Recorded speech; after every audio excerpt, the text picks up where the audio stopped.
Muy buenos días, magistrada, magistrados, secretaria general de acuerdos. Hoy 14 de diciembre de 2022, siendo las 10:30, damos inicio a la sesión ordinaria número 47 del Pleno del Tribunal de Justicia Administrativa del Estado de Guanajuato. Acto seguido procedo a pasar lista de asistencia. El de la voz, magistrado Oliverio García Monzón, titular de la segunda sala, presente. Magistrado Gerardo Arroyo Figueroa, titular de la primera sala de este tribunal. Gracias, magistrado presidente. Asisto a esta sesión y aprovecho la oportunidad para saludar atenta y respetuosamente a la magistrada, magistrados presentes, secretaria general, que tengan todos un excelente día. Gracias. Magistrada Antonia Guillermina Baldovino Guzmán, titular de la tercera sala de este tribunal. Gracias. Buen día, compañeros magistrados, señora secretaria general. La de la voz, titular de la tercera sala, presente. Gracias. Magistrado José Cuauhtémoc Chávez Muñoz, titular de la cuarta sala de este tribunal. Muchas gracias, magistrado presidente. Buenos días, magistrada, magistrados, secretaria general, magistrado propietario de la cuarta sala, presente. Gracias. Magistrado Arturo Lara Martínez, titular de la sala especializada de este tribunal. Buenos días, magistrada, magistrado, secretaria general, presente. Gracias. Magistrada, magistrados. Les manifiesto que los presentes expresarán su decisión levantando su mano derecha. Acto continuo, solicito a la licenciada Mariana Martínez Piña, secretaria general de acuerdos de este tribunal, verifique la existencia del quórum legal. Buenos días, magistrada, magistrados. Procedo, magistrado presidente. Una vez verificada la asistencia de los magistrados integrantes de este órgano jurisdiccional, doy fe de que con su presencia integran quórum suficiente para sesionar válidamente de conformidad con los artículos 8 y 9 del Reglamento Interior del Tribunal de Justicia Administrativa del Estado de Guanajuato. Gracias, señora secretaria general de acuerdos. Verificado el quórum legal, se declara abierta la sesión y le solicito de cuenta del orden del día con los asuntos listados para ponencia. Procedo, magistrado presidente. Informo que el orden del día para esta sesión fue notificado a los integrantes de este pleno y se conforma por la lista de asistencia, la declaratoria de quórum legal, 5 ponencias cuyos índices de tocas, actores y autoridades demandadas están descritos en el mismo orden del día y por último asuntos generales. Gracias, señora secretaria general de acuerdos. Atendiendo al orden del día, pongo a su consideración el mismo y a su vez solicito la dispensa de la lectura del acta de la sesión ordinaria anterior, al haberse remitido junto con la convocatoria, y en caso de no tener comentario alguno, solicito que la misma se apruebe. Quienes estén a favor de la propuesta, sírvanse manifestarlo levantando su mano derecha. Gracias, magistrada, magistrados. La propuesta ha sido aprobada por unanimidad de votos de los presentes en esta sesión. Favor de tomar nota, señora secretaria. Para iniciar con el listado de las ponencias, se concede el uso de la voz al magistrado Gerardo Arroyo Figueroa, titular de la primera sala de este tribunal, para el desarrollo del TOCA 516/22 PL, listado como tercer punto del orden del día. Por favor, adelante, magistrado. Gracias, magistrado presidente. Abordo así lo relativo al recurso de reclamación TOCA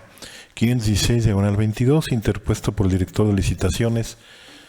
y contratos adscritos a la Dirección General de Servicios Jurídicos de la Secretaría de Infraestructura, Conectividad y Movilidad del Poder Ejecutivo del Estado de Guanajuato, autoridad demandada, en contra de la sentencia emitida por el magistrado de la cuarta sala dentro del proceso administrativo 3469/21, juicio en línea, en el cual se decretó la nulidad total del acto controvertido. Se reconoció el derecho instado por la parte actor y se condenó a la autoridad demandada. Es así que, previo al abordaje de los diversos agravios esgrimidos por la parte recurrente, me permito contextualizar el asunto que nos concierne con algunos de sus antecedentes más relevantes. La parte actora presentó demanda de nulidad mediante la cual controvirtió la resolución dictada el 18 de mayo de 2021 por el director de licitaciones y contratos adscrito a la Dirección General de Servicios Jurídicos de la Secretaría de Infraestructura, Conectividad y Movilidad del Poder Ejecutivo del Estado de Guanajuato, en la cual se determinó la cancelación del registro en el Padrón Único de Contratistas para el Estado y los municipios de Guanajuato. Asunto que fue turnado al magistrado de la cuarta sala de este tribunal y que una vez seguido el trámite correspondiente, el 27 de mayo de 2022, se dictó sentencia en la cual se decretó la nulidad total de la resolución combatida y correlativamente se reconoció el derecho instado y se condenó correlativamente a la autoridad a la autoridad demandada para que restableciera la parte actora en el derecho que le fue conculcado, esto es, para que se restableciera el registro otorgado a su favor en el padrón de contratistas. Inconforme con la sentencia, la autoridad demandada en el proceso presentó recurso de declamación bajo los agravios que hoy estaremos haciendo su estudio para su resolución. Se precisa que el estudio de tales disensos vertidos por el recurrente en el pliego de reclamación se abordarán de manera conjunta, dada la íntima vinculación que guardan entre sí. Luego, a consideración de esta ponencia, la inconformidad vertida en los agravios primero y segundo formulados por la autoridad recurrente resultan infundados e inoperantes, como a continuación se explica.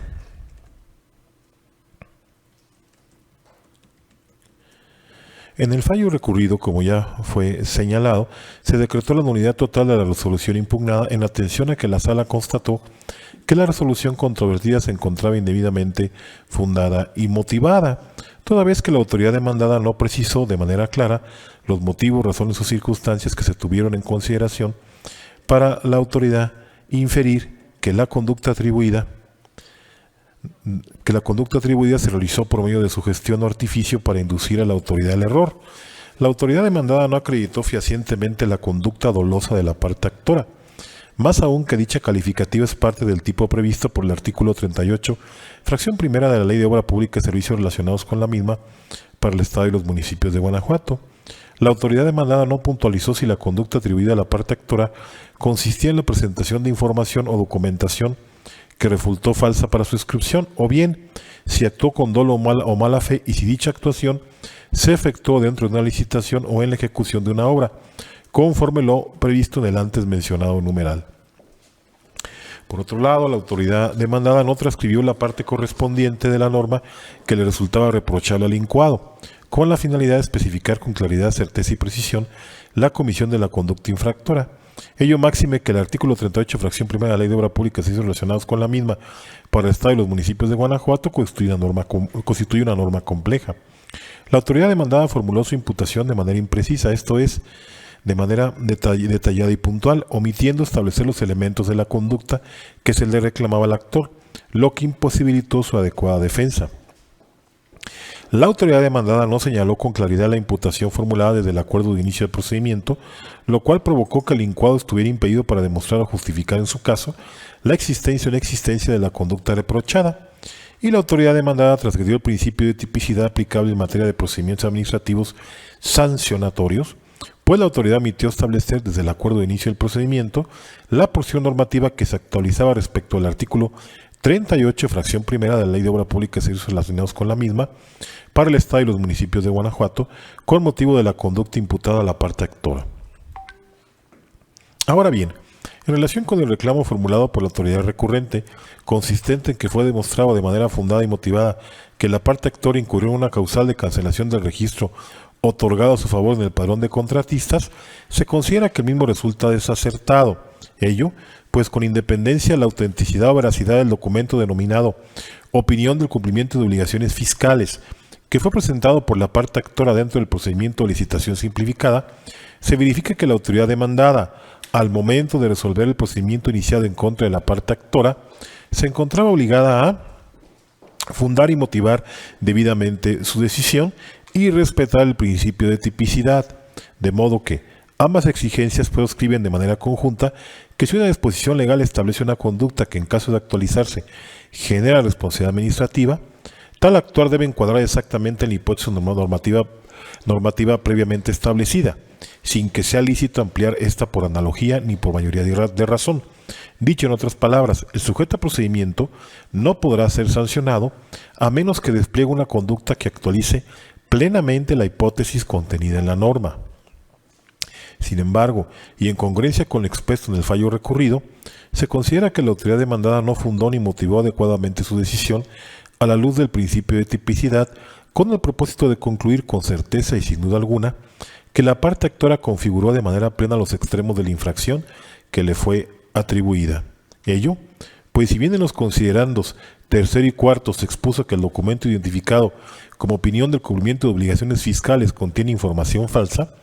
aunado a que dicho documento fue entregado con ánimo de hacer creer o simular que se cumplía con los requisitos solicitados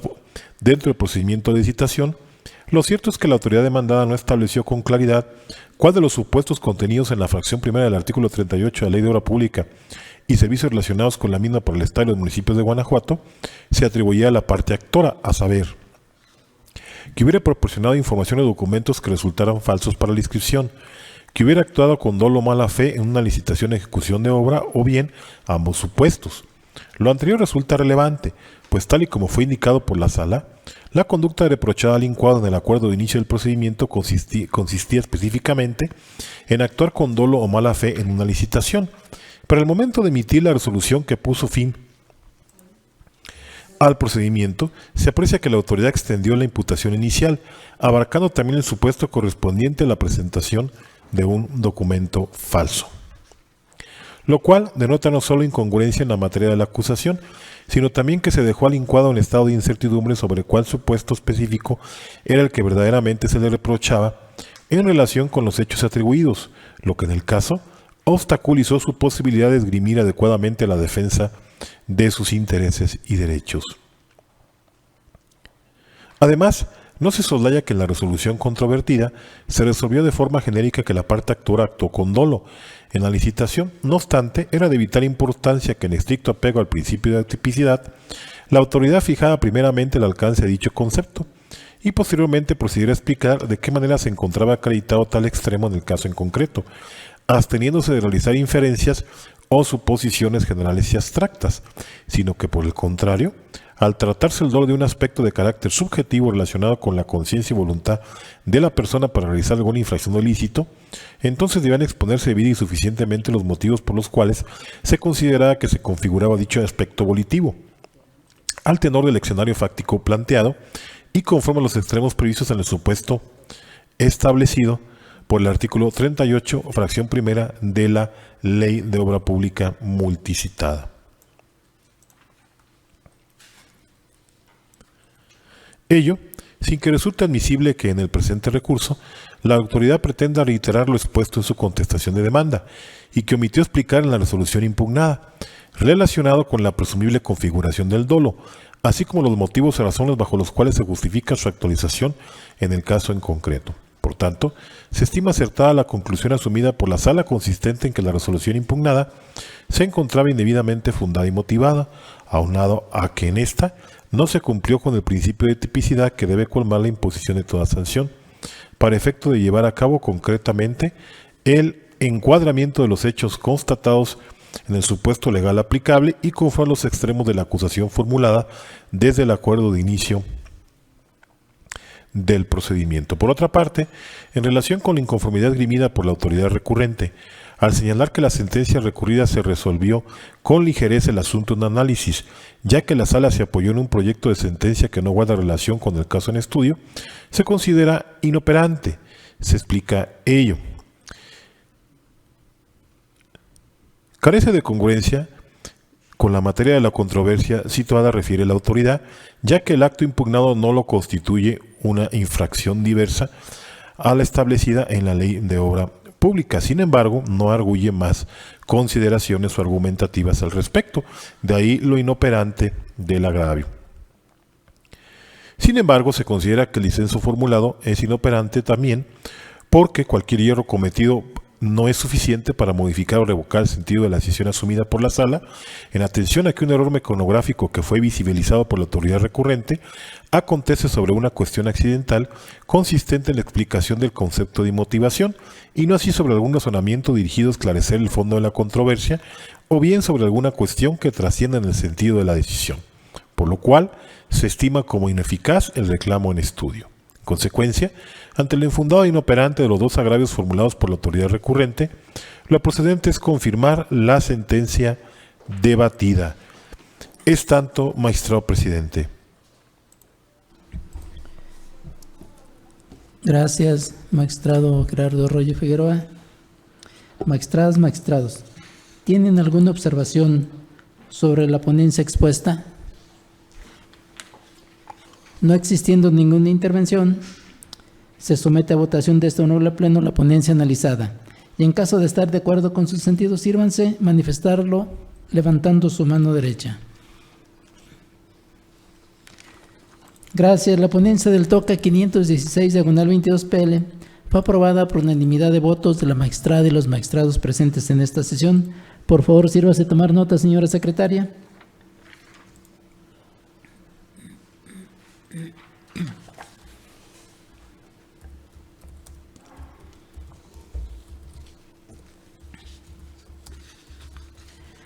A continuación, someto a consideración de este honorable pleno la ponencia relativa al recurso de reclamación TOCA 632/22 PL, listado como cuarto punto del orden del día, a cargo del suscrito. Dicho recurso interpuesto por la directora de investigación B de la Secretaría de Transparencia y Rendición de Cuentas del Estado de Guanajuato, autoridad demandada en la instancia de origen en contra de la sentencia de 30 de junio de 2022, pronunciada en el proceso administrativo PASEA 13 sala especializada 22 por el magistrado de la sala especializada de ese tribunal,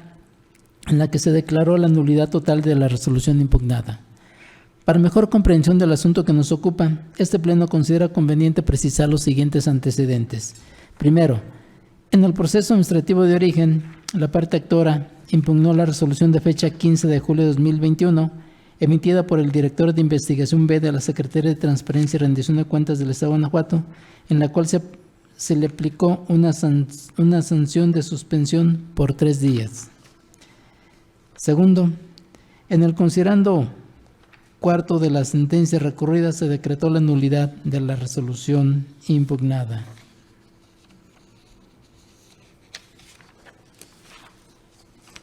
Tercero, inconforme con la determinación que antecede, la directora de investigación B de la Secretaría de Transparencia y Rendición de Cuentas del Estado de Guanajuato, autoridad demandada en la instancia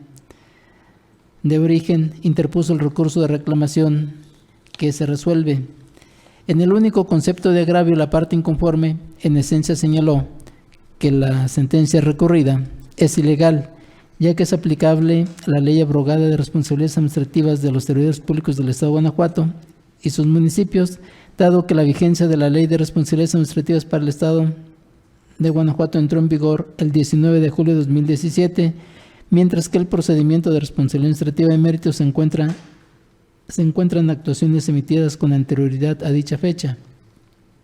consistentes en la denuncia, el correo electrónico de fecha 8 de febrero de 2017, en la cual se le informa a la denunciante que su solicitud fue emitida a la Secretaría de Transparencia y Rendición de Cuentas,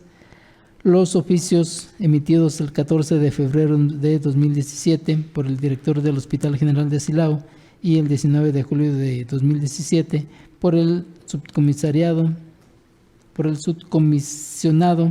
estatal de conciliación y arbitraje, en los que se responden cuestionamientos respecto de la denuncia aludida. Los 2 certificados emitidos el 9 de abril de 2021 por el entonces director de investigación B de la Secretaría de Transparencia y Rendición de Cuentas. Resulta infundado este concepto de agravio por las siguientes razones jurídicas. En la resolución impugnada se reprochó a la parte actora, en su calidad de médico especialista ginecólogo, brindar una deficiente atención del servicio público en el Hospital General de Silao, Guanajuato. En la sentencia recurrida se decretó la nulidad porque el procedimiento del cual deriva la resolución impugnada se instauró conforme a la abrogada Ley de Responsabilidades Administrativas de los Servidores Públicos del Estado de Guanajuato y sus municipios, cuando debió instaurarse conforme a la vigente Ley de Responsabilidades Administrativas. Bajo este contexto, tenemos que en el ámbito local, toda ley publicada en el periódico oficial del Gobierno del Estado de Guanajuato es obligatoria y surte sus efectos a partir del día o del término que establece su artículo transitorio respectivo. Para el caso de no señalarse cuándo entre en vigor, será al día siguiente de su publicación en el referido periódico, lo anterior conforme lo estipulado por el artículo 61 de la Constitución Política para el Estado de Guanajuato. La Ley de Responsabilidades Administrativas para el Estado de Guanajuato, en su artículo primero transitorio, señala que entró en vigor el 19 de julio de 2017. Por su parte, el artículo tercero transitorio de la Ley de Responsabilidades Administrativas para el Estado de Guanajuato establece que los procedimientos administrativos y los recursos que se encuentren en trámite al entrar su vigencia se sujetarán a las disposiciones de la Ley abrogada de responsabilidades administrativas de los servidores públicos del Estado de Guanajuato y sus municipios hasta su total resolución. Ahora bien, teniendo en cuenta que la nueva Ley de responsabilidades administrativas para el Estado de Guanajuato inició su vigencia a partir del 19 de julio de 2017, de acuerdo a lo señalado por su artículo primero transitorio, dentro de este marco legal, cierto es que la abrogada Ley de Responsabilidades Administrativas de los Servidores Públicos del Estado de Guanajuato y sus municipios solo se aplica respecto a la conducta que constituye la falta administrativa y su sanción, en virtud de que esos hechos acontecieron el día 11 de enero de 2017, empero el procedimiento de responsabilidad administrativa inició el 16 de abril de 2021, cuando ya estaba en vigor la Ley de Responsabilidades Administrativas para el Estado de Guanajuato. En las relatadas circunstancias, lo anterior implica que el acuerdo en el que se ordenó dar vista a la parte actora como presunto responsable fue emitido el 14 de abril y notificado el 16 de abril de 2021, fecha posterior a la entrada en vigor de la Ley de Responsabilidades Administrativas para el Estado de Guanajuato. De allí tenemos que resulta ilegal que el procedimiento de mérito se haya fundado en la abrogada Ley de Responsabilidades Administrativas de los Servidores Públicos del Estado de Guanajuato y sus municipios, siendo lo anterior así, y desde luego, de conformidad a lo dispuesto por el artículo 141, fracción primera del Código de Procedimiento de Justicia Administrativa para el Estado y municipios de Guanajuato, aplicado supletoriamente según el artículo 118 de la vigente Ley de Responsabilidades Administrativas para el Estado de Guanajuato. El acuerdo de inicio del procedimiento de responsabilidad administrativa formal y legalmente surtió sus efectos y consecuencias jurídicas hasta el día 16 de abril de 2021, porque hasta ese día el presunto responsable tuvo pleno conocimiento de que se había iniciado ese procedimiento en su contra.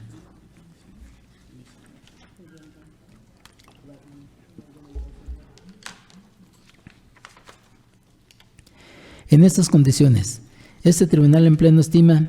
que es legal que en el fallo recurrido se haya determinado que fue indebido el inicio del procedimiento administrativo de mérito conforme lo estipulado por las disposiciones de la abrogada Ley de Responsabilidades Administrativas de los servidores públicos del Estado de Guanajuato y sus municipios, antigua ley, ya que como quedó apuntado, la vigente Ley de Responsabilidades Administrativas para el Estado de Guanajuato, nueva ley, según lo estipulado en su primer artículo transitorio, entró en vigor el 19 de julio de 2017, pues el acuerdo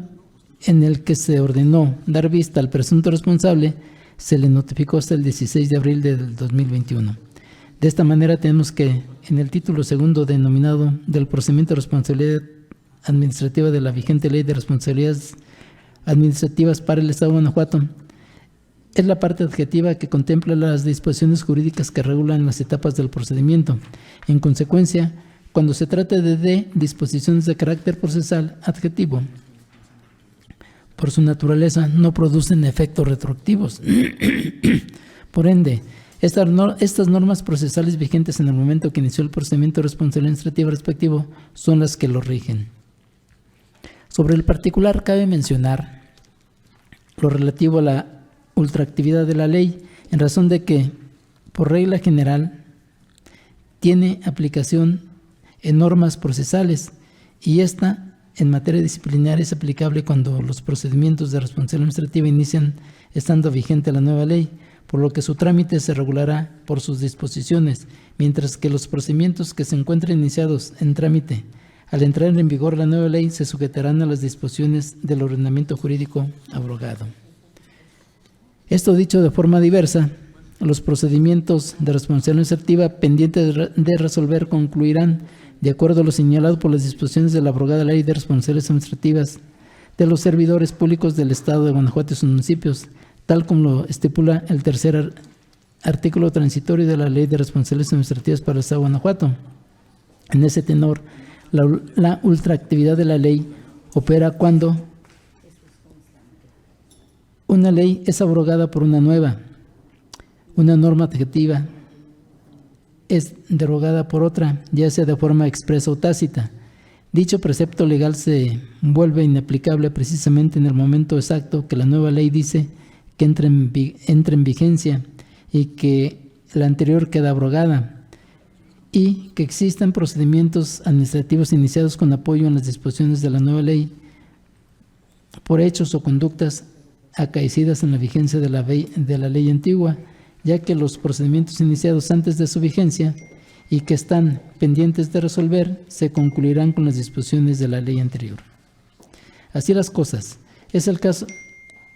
Así las cosas. En el caso que nos ocupa, podemos concluir que interpretando el artículo 3º transitorio y contrario censo, podemos concluir que a los hechos que constituyen la conducta reprochada al justiciable como servidor público que conforma la posible comisión de faltas administrativas ocurridas bajo la vigencia de la Ley de Responsabilidades Administrativas de los Servidores Públicos del Estado de Guanajuato y sus municipios, ordenamiento jurídico anterior a la Ley de Responsabilidades Administrativas para el Estado de Guanajuato. Sin embargo, el trámite del procedimiento por la fecha de notificación de su inicio del procedimiento al presunto responsable se sujetará a las disposiciones de esta última ley. Bajo esta perspectiva, la carga argumentativa de la parte recurrente no desvirtúa las consideraciones lógicas y jurídicas que sustentan el considerando cuarto del fallo recurrido.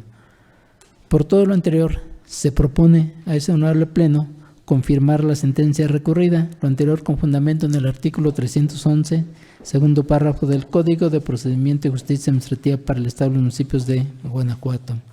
Es cuanto a la ponencia de esta segunda sala.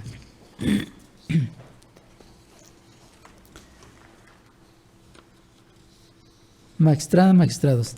¿tienen alguna observación o comentario sobre la ponencia expuesta? No existiendo ninguna intervención, se somete a votación de este honorable Pleno la ponencia analizada, y en caso de estar de acuerdo con su sentido, sírvanse manifestarlo levantando su mano derecha.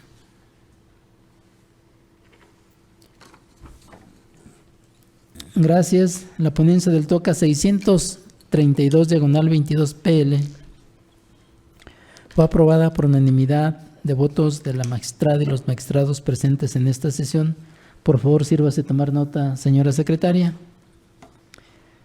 Para continuar con el listado de las ponencias,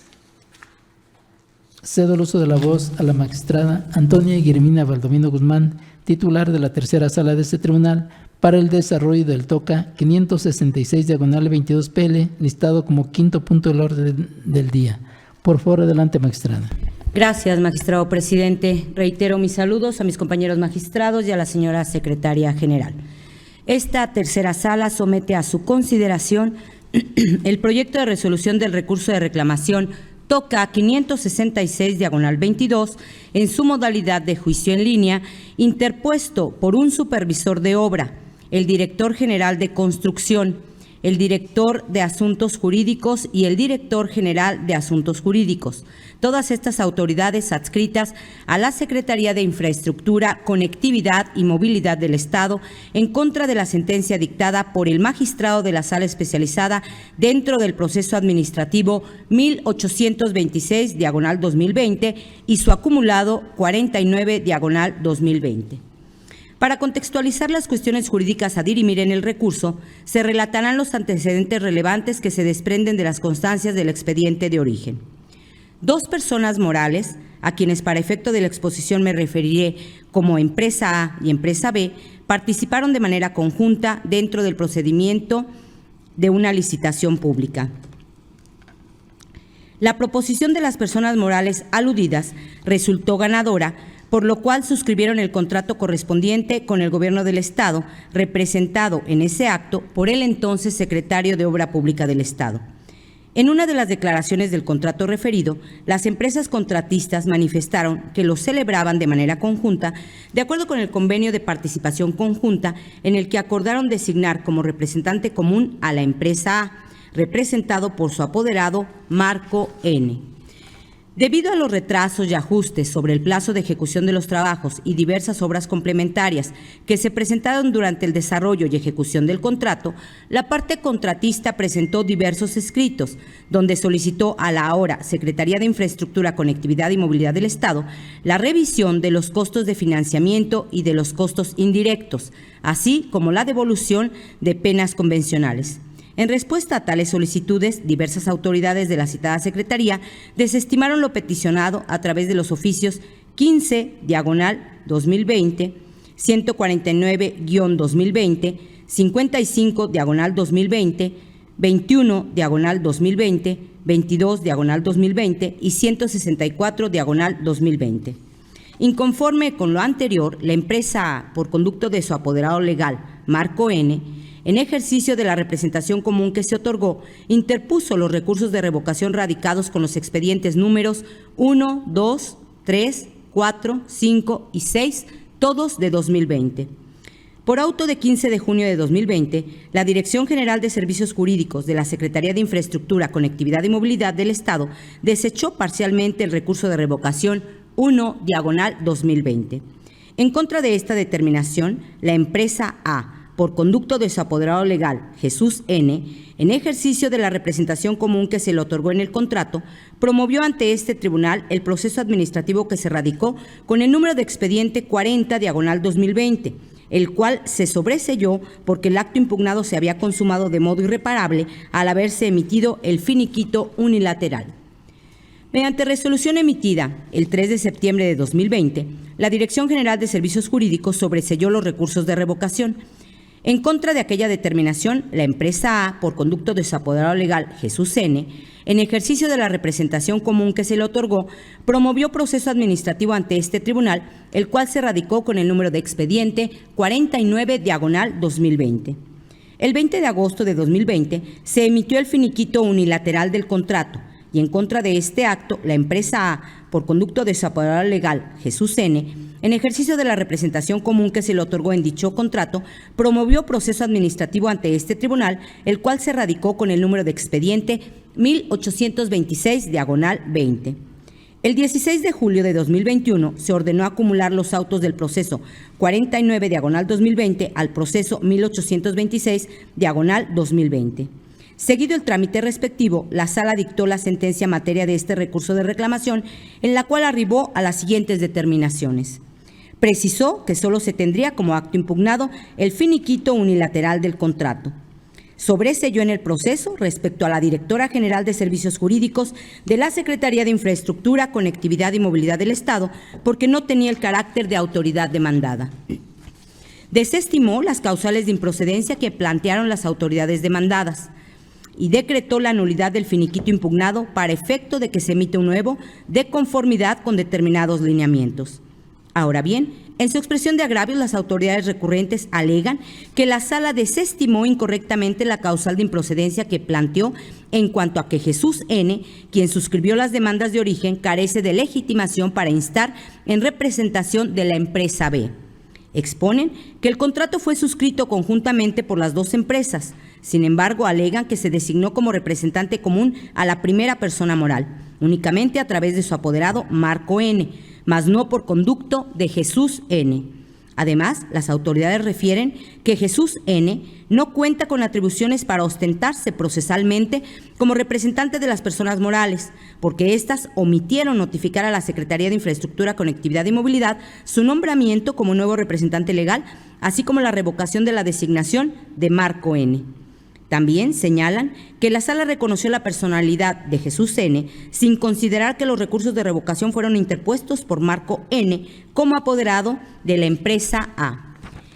El planteamiento expuesto es infundado.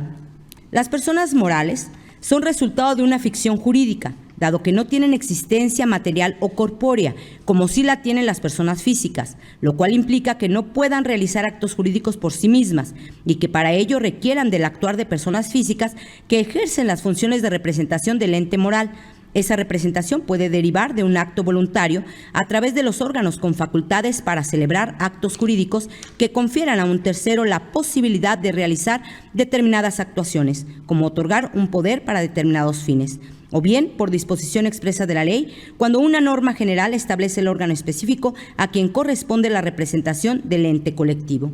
Así pues, las personas morales pueden ser representadas de dos formas: por mandato de la ley, como sucede cuando el artículo 10 de la Ley General de Sociedades Mercantiles dispone que la representación del ente societario corresponde al administrador o administradores, y por un acto volitivo, como ocurre cuando los órganos internos de administración determinan otorgar un poder amplio o específico a un tercero, para que éste realice actos jurídicos en nombre de la persona moral. Por otro lado, la abrogada Ley de Obra Pública, vigente en el momento, en la fecha en que se suscribió el contrato, en su artículo 52 prevé la posibilidad de que dos o más personas representen conjuntamente proposiciones sin necesidad de constituir una sociedad o nueva en caso de personas morales.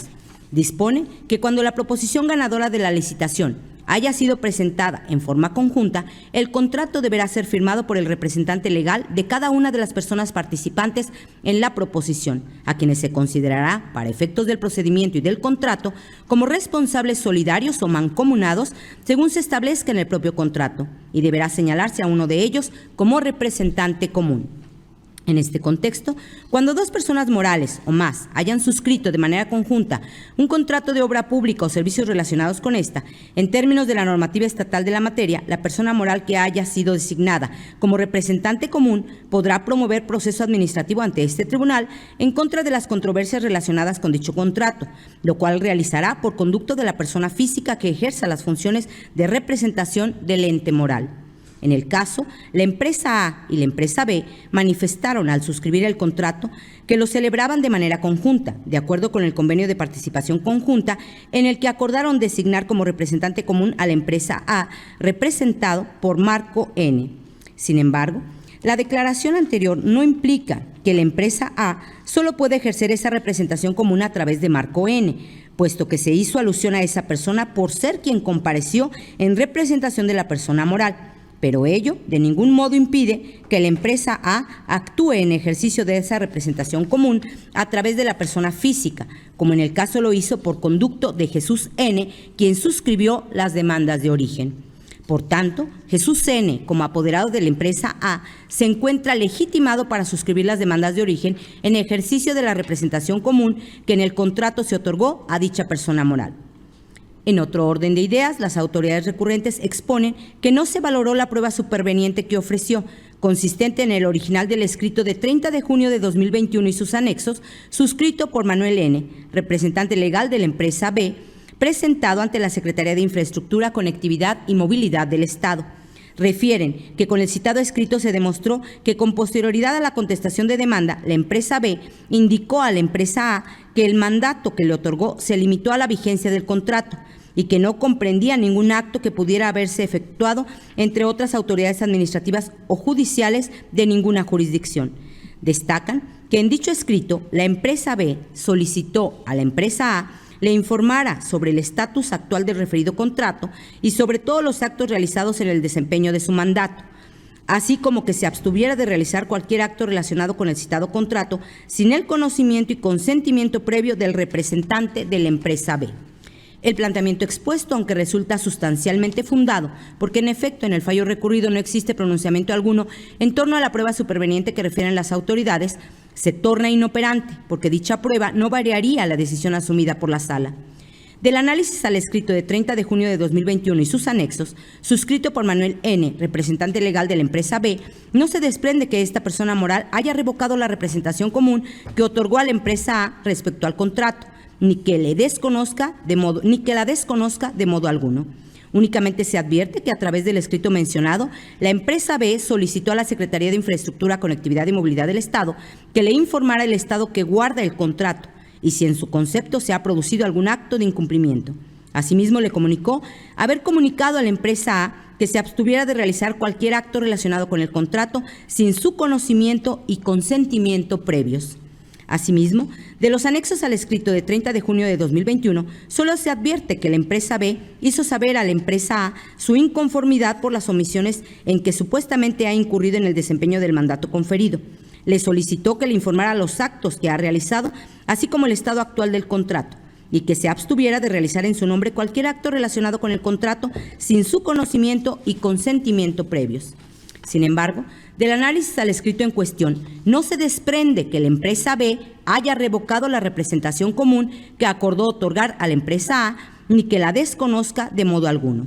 Así pues, aun cuando asiste la razón a las autoridades recurrentes en cuanto a que la Sala omitió valorar la prueba superveniente que ofrecieron, dicho agravio se torna inoperante, ya que no es elemento de prueba suficiente para desvirtuar la conclusión a la que arribó la Sala en torno a la causal de improcedencia que plantearon. Finalmente, las autoridades recurrentes refieren que en el finiquito se invocaron diversos artículos de la abrogada Ley de Obra Pública y del reglamento de dicha ley, cuyas hipótesis normativas se actualizan en el caso debido a que con posterioridad a que se le notificó el finiquito, la parte actora presentó un escrito de alegatos, el cual fue atendido.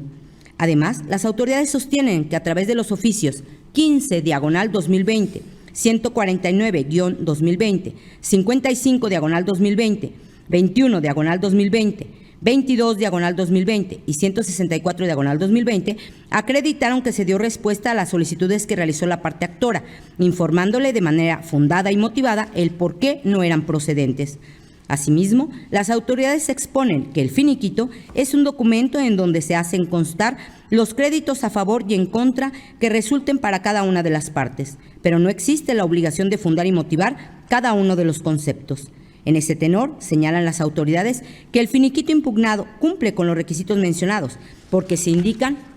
los saldos de las partes y que era innecesario exponer cuestiones que fueran atendidas en etapas anteriores, ya que la abrogada Ley de Obra Pública y su reglamento no exigen que se atiendan peticiones de los contratistas. Asimismo, las autoridades refieren que los costos indirectos, costos de financiamiento, deductiva por financiamiento por anticipos otorgados, penas convencionales y la procedencia de la estimación 850 fueron abordados en los resultados reflejados en los anexos y también se plasmaron en forma sintética en la carátula del propio finiquito. No obstante, la Sala omitió indicar por qué esos medios de prueba, así como los oficios 1/2020, 15/2020, 149-2020, 55/2020, 21/2020, 22/2020 y 164/2020 no le generaron convicción alguna.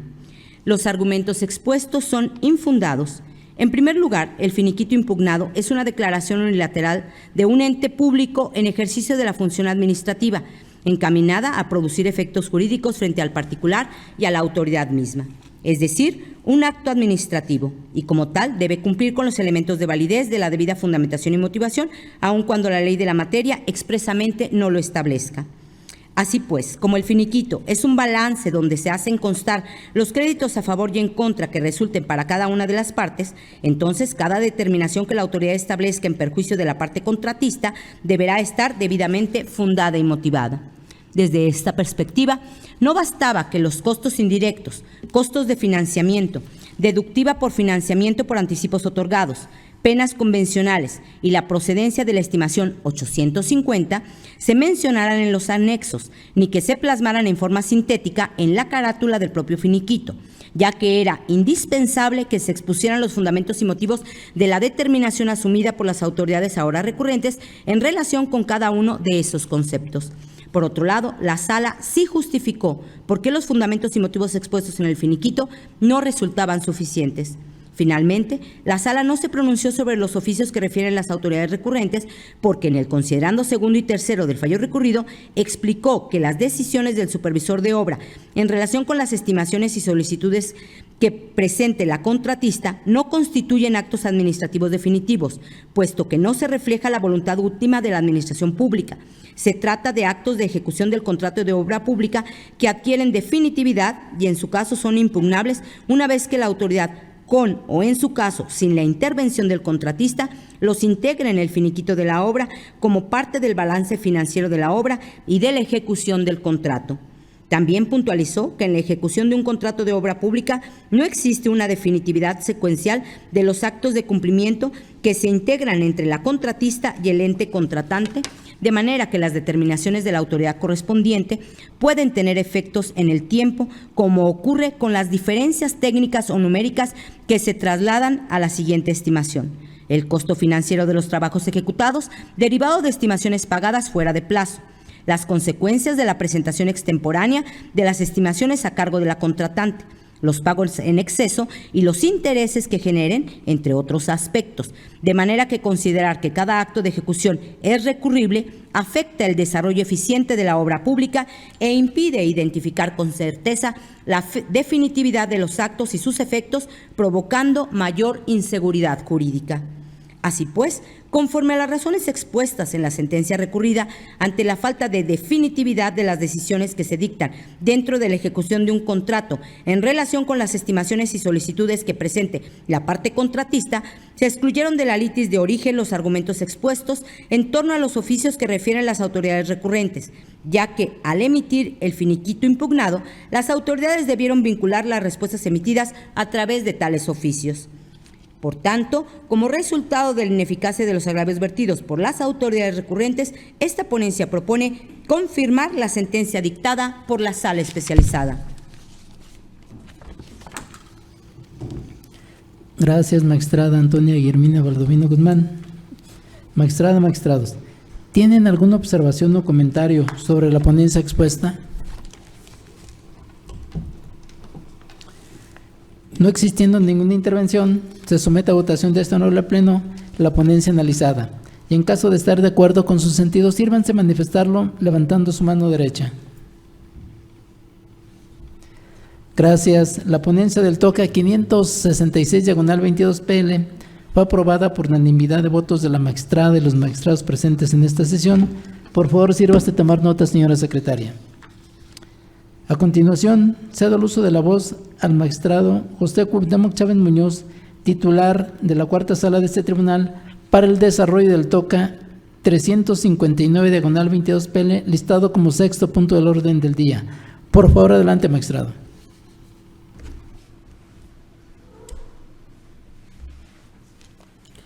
Muchas gracias, magistrado presidente.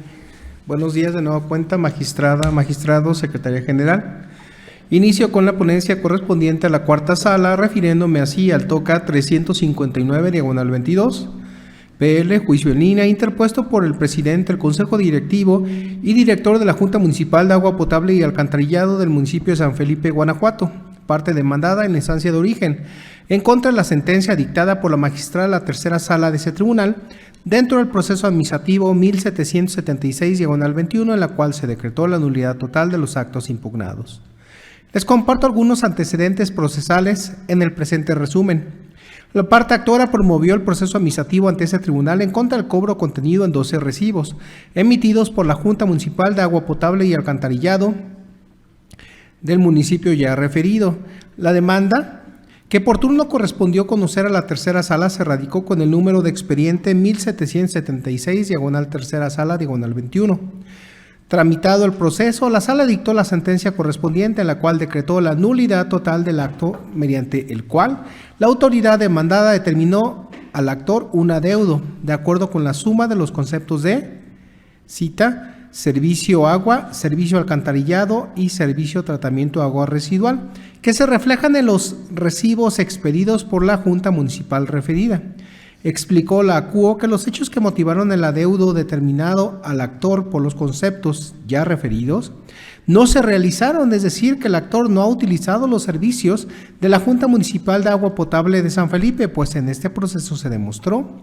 que el promovente tiene cortado el servicio de agua potable y respecto a los otros servicios públicos no se acreditó su prestación. Inconforme con el sentido del fallo, la parte demandada en la instancia de origen interpuso el presente recurso, que ahora se resuelve. Así tenemos que los motivos de disenso expuestos por la parte recurrente a juicio de esta ponencia resultan ineficaces para revocar o modificar la sentencia recurrida. En su primer agravio, la autoridad recurrente alega en términos generales que la parte actora no señaló como acto impugnado los adeudos por concepto de servicio de alcantarillado y por concepto de servicio de tratamiento de agua residual. Por tanto, sostiene la parte inconforme que la sala declara la nulidad con respecto a créditos fiscales que no fueron controvertidos, lo cual causa perjuicio a la parte demandada. Refiere la parte recurrente que la parte actora solamente se inconforma en contra de los adeudos por servicio de agua, pero nada refiere en relación con los servicios de alcantarillado y tratamiento de aguas residuales, Por lo tanto, la decisión de la sala fue incorrecta. Pues bien, la apuntada disconformidad, en opinión de esta ponencia, resulta ineficaz. Para justificar el anterior acerto a manera de preámbulo se precisan algunos aspectos relacionados con el postulado de acceso a la justicia consagrados por el 17 constitucional. El 17 constitucional reconoce el derecho de acceso efectivo a la justicia, que tiene como fin que las instancias judiciales sean un mecanismo eficaz y confiable en el que las personas puedan acudir para dirimir cualquier conflicto que derive de las relaciones jurídicas en las que participan y que para ello no se establezcan requisitos innecesarios, excesivos o carentes de razonabilidad. En atención a tal principio reconocido también en los artículos 8, numeral 1 y 25, numeral 1, de la Convención Americana sobre Derechos Humanos, los jueces deben evitar prácticas que tiendan a denegar o limitar el referido acceso a la justicia, pues tienen la obligación de resolver las cuestiones que se les planteen evitando formalismos o interpretaciones que impidan o dificulten el enjuiciamiento de fondo y la auténtica tutela judicial. Esto es la interpretación realizada por esta ponencia ante este tribunal en pleno. Es acorde con el postulado de acceso a la justicia consagrado por el 17 de la norma fundamental, tal como lo ilustra la jurisprudencia 113 del 2001 del Pleno de la Suprema Corte. Como puede observarse de los criterios preinsertos en el presente TORCA, los órganos encargados de administrar justicia deben asumir una actitud de facilitadores del acceso a la jurisdicción. Resulta orientador en ese aspecto el informe 105/99, emitido por la Comisión Interamericana de Derechos Humanos en el caso 10.194, Palacios Narciso, Argentina, de 29 de septiembre de 1999, en donde estableció que lo que protege ese derecho es que el acceso a la justicia no se convierta en un desagradable juego de confusiones en detrimento de los particulares. En esa línea de pensamiento, conforme al principio pro actione, los juzgadores deben buscar en cada caso la interpretación más justa y benéfica en el análisis de los requisitos de admisión a la justicia, extremando las posibilidades de acceso a la jurisdicción, lo que se traduce en evitar entorpecer u obstruir el derecho a la tutela judicial efectiva. Ahora bien, uno de los instrumentos que el sistema constitucional proporciona a los operadores jurídicos para erigirse en garantes del derecho a la jurisdicción es la aplicación de los principios pro actione y pro homine. El primero implica la obligación para los tribunales de resolver los conflictos que se le planteen sin obstáculos o dilaciones innecesarias y evitando formalismos o interpretaciones no razonables que impidan o dificulten el enjuiciamiento de fondo y la auténtica tutela judicial. En relación con la dimensión del segundo de esos criterios interpretativos, la primera sala de la Corte ha asentado el criterio obligatorio de que la supremacía normativa de la Constitución no se manifiesta solo en su aptitud de servir de parámetro de validez de todas las demás normas jurídicas, sino también en la exigencia de que tales normas, para efecto de ser aplicadas, se interpreten de acuerdo con los preceptos constitucionales. De manera que en el caso de existir varias posibilidades de interpretación de la norma en cuestión, se elija aquella que mejor se ajusta a lo dispuesto en la ley fundamental en función del principio pro persona. Fijado el alcance y protección del derecho fundamental de acceso a la justicia, para la solución de la problemática jurídica observada, también es oportuno tener presentes las consideraciones que ha sustentado la Suprema Corte con respecto al análisis de una demanda de amparo, habida cuenta que el juicio de amparo y el juicio de nulidad, proceso administrativo, comparten la característica de ser procesos cuya finalidad es la anulación de actos de autoridad. En ese contexto se precisa que es criterio reiterado del Pleno de la Corte que la demanda de amparo debe interpretarse en su integridad con un sentido de liberalidad y no restrictivo para determinar con exactitud la intención de promovente y de esta forma armonizar los datos y los elementos que lo conforman, sin cambiar su alcance y contenido a fin de impartir una recta administración de justicia. Las salas de este órgano jurisdiccional, al proveer sobre la admisión de la demanda, no deben constreñirse al estudio individual de los capítulos que la integran, es decir, deben dirigir su atención a su contexto íntegro y a los documentos que lo acompañan a fin de determinar lo que el actor pretende expresar, pero que por razones de desconocimiento de la técnica en el juicio no señala en forma correcta. Desde luego que lo anterior no significa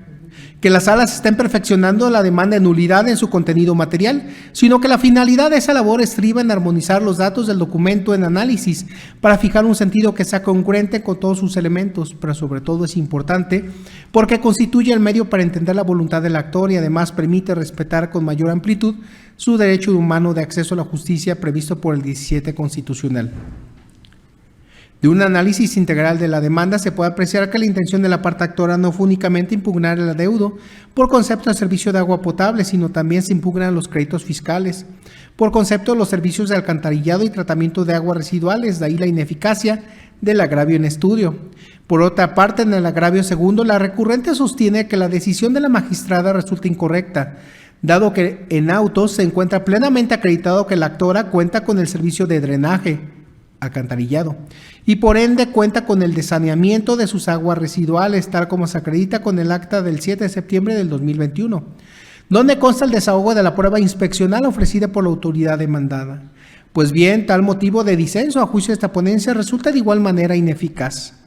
Se explica. El catálogo de funciones y servicios públicos que aparece en la fracción tercera del artículo 115 constitucional incluye en su inciso A los de agua potable, drenaje, alcantarillado, tratamiento y disposición de sus aguas residuales. En ese contexto, se advierte la existencia del servicio público municipal de agua potable, como también la de drenaje, como acción y efecto de drenar, es decir, de desaguar un espacio de terreno urbanizado o no, por lo que respecto al alcantarillado se refiere a la obra pública compuesta de un conjunto de alcantarillas, o sea, de acueductos subterráneos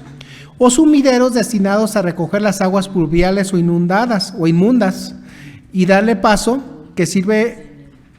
de infraestructura al servicio de agua de drenaje, servicio público de drenaje. Respecto al tratamiento y disposición de aguas residuales, o sea, de las aguas de composición diversas procedentes de uso doméstico, comerciales, industriales, agrícolas, pecuarios o de cualquier otro, se trata de convertir las aguas usadas o servidas por medio de su adecuado tratamiento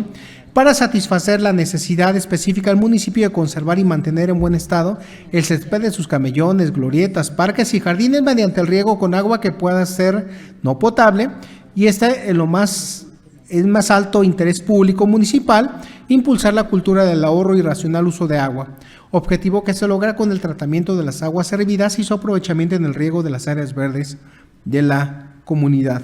en cumplimiento con la norma oficial mexicana 003 del 1997.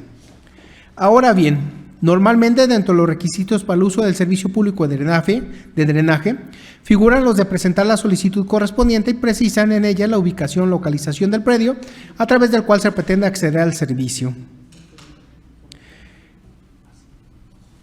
De conformidad con el artículo 369 del Código Territorial para el Estado y los municipios de Guanajuato,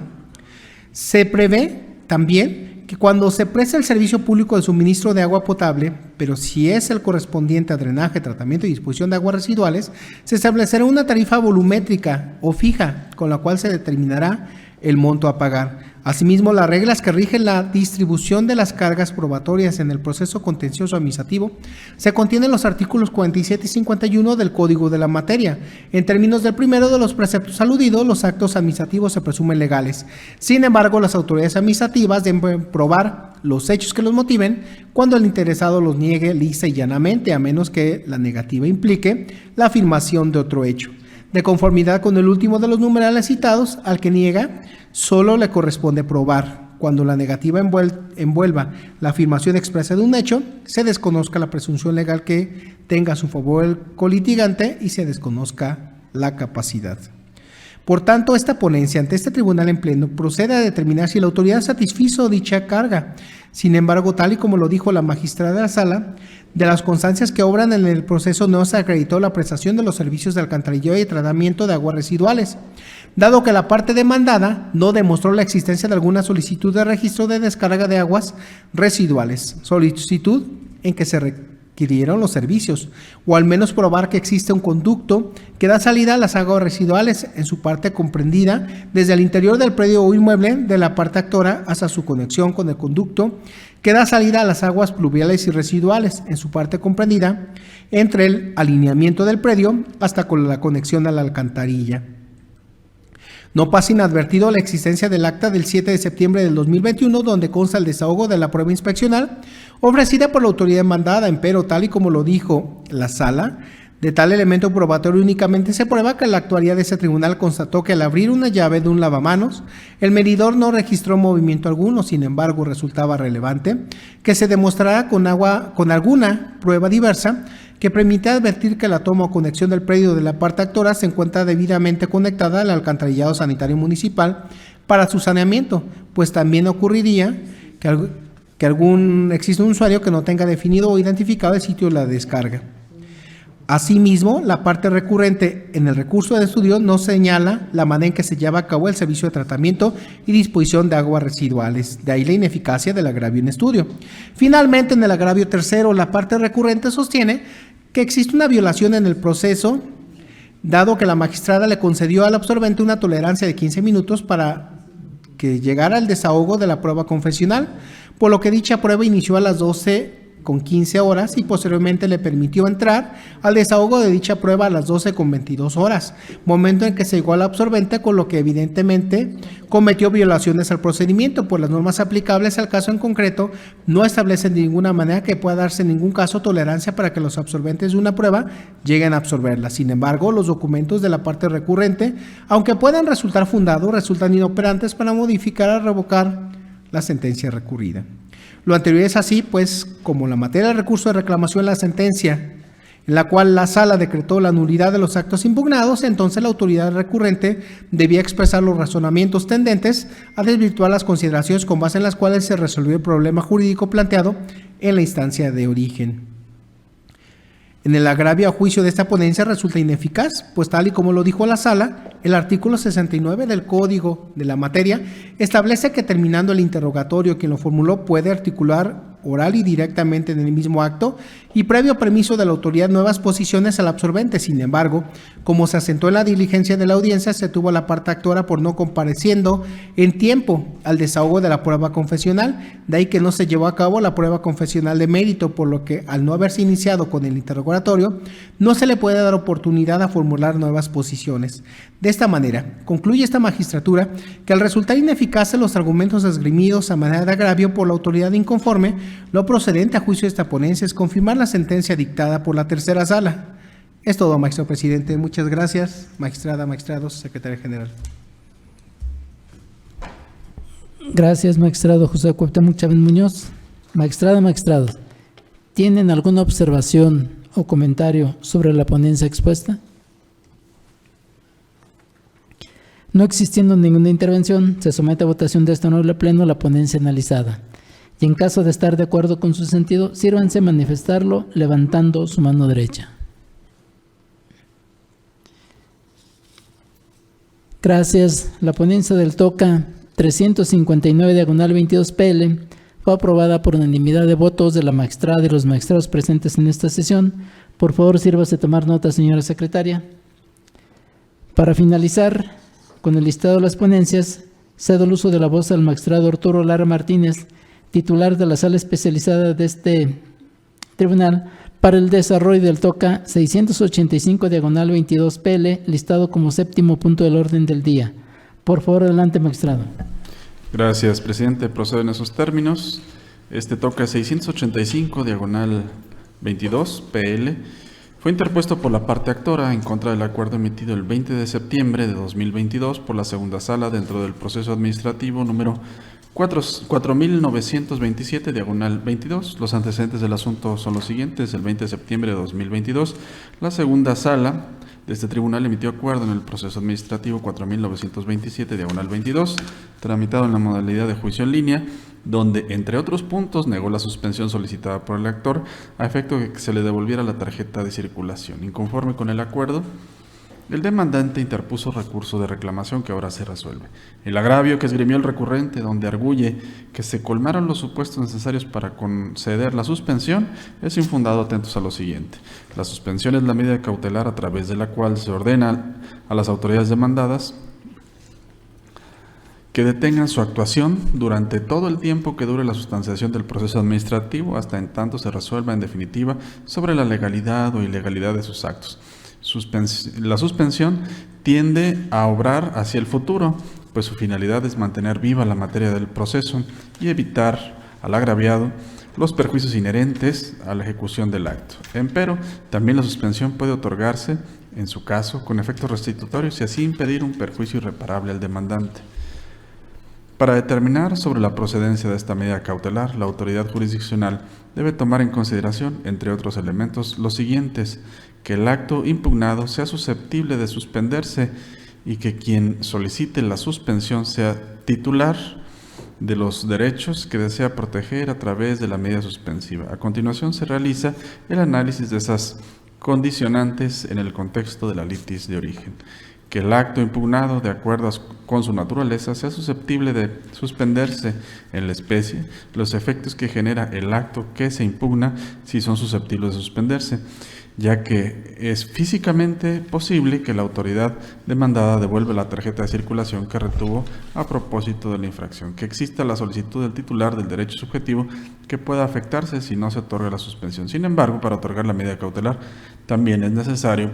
que el demandante acredite, aunque sea de modo indiciario, la titularidad del derecho subjetivo que se intenta proteger, ya que precisamente lo que se pretende con la suspensión es que los efectos que genera el acto impugnado no afecten a quien es el agraviado por la emisión de este. En la especie, quien promueve la demanda y solicita la medida cautelar a efecto de que se le devuelva la tarjeta de circulación es un ciudadano, empero la tarjeta de circulación que solicita le sea devuelta pertenece a una persona diversa. Por ello, al no pertenecer la tarjeta de circulación al demandante,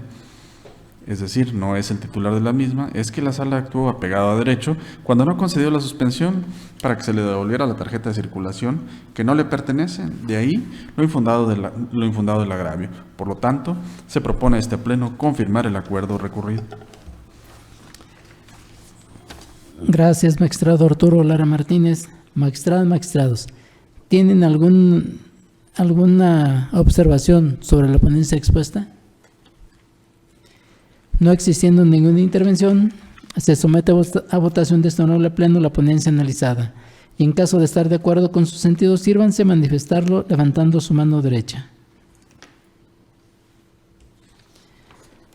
Gracias. La ponencia del TOCA 685/22 PL fue aprobada por unanimidad de votos de la magistrada y los magistrados presentes en esta sesión. Por favor, sírvase a tomar nota, señora secretaria.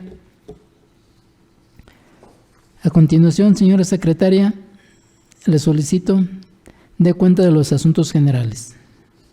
Gracias, magistrado presidente. Como primer asunto general, informo que fue promovida excitativa de justicia dentro de los autos que integran el proceso administrativo 2853 del 2022 por la parte actora. Derivado de lo anterior, la promoción fue debidamente acordada y se encuentra en vías de notificación a las partes. Ello así en el sentido de solicitar a la sala correspondiente que rinda el informe sobre la materia de la misma, por lo cual dependerá de la información procesal que se indique para estar en posibilidad de determinarlo legalmente conducente en términos de los artículos 315 y 316 del Código de Procedimiento y Justicia Administrativa para el Estado y los municipios de Guanajuato.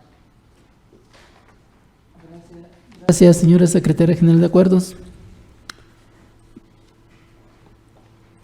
Magistrados, ¿tienen algún comentario sobre el asunto relativo a este punto? No existiendo ningún comentario, esta presidencia acordará lo conducente y posteriormente se dará cuenta al pleno de ello. Continúe, por favor, señora secretaria. Gracias, magistrado presidente. Como segundo y último asunto general, informo que en seguimiento a la excitativa de justicia promovida dentro de los autos que integran el proceso administrativo 5357 del 2021, que el informe de la sala correspondiente fue rendido oportunamente y se acordó por parte de la presidencia declarar sin materia la excitativa de mérito al advertirse que la sentencia respectiva ha sido emitida, lo anterior en términos de los artículos 315 y 316 del Código de Procedimiento y Justicia Administrativa para el Estado y los municipios de Guanajuato. Gracias, señora secretaria general de acuerdos. Magistrados, ¿tienen algún comentario sobre el asunto relativo a este punto? No habiendo comentario alguno, se declara sin materia la excitativa de Justicia de Mérito. En ese sentido, no habiendo más asuntos que tratar, y agotados los puntos listados en el orden del día, declaro cerrada la sesión ordinaria de pleno número 47 del Tribunal de Justicia Administrativa del Estado de Guanajuato, del día de su fecha, siendo las 11:12. Gracias por su asistencia y participación, señora magistrada, señores magistrados y señora secretaria general de acuerdos. Que tengan todos ustedes un excelente día. Parece que hoy no hubo ningún error.